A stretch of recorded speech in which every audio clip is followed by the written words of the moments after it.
PASS is a must-attend event.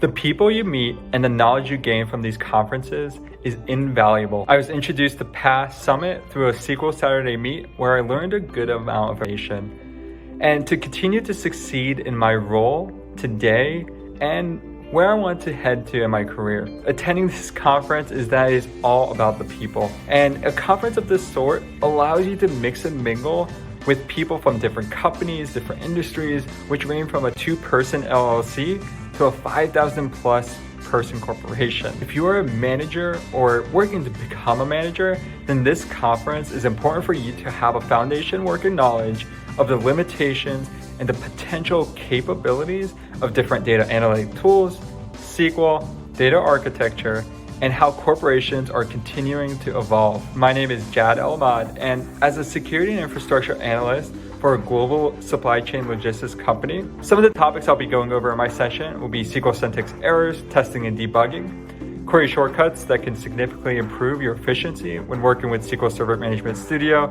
and the correct SQL Server output results for analyzing data. I'm really looking forward to seeing you at the PASS conference and at my session itself. If I don't see you at the PASS conference or at my session, please don't hesitate to reach out to me through LinkedIn or any other platform. Thanks again. See you guys there. Bye.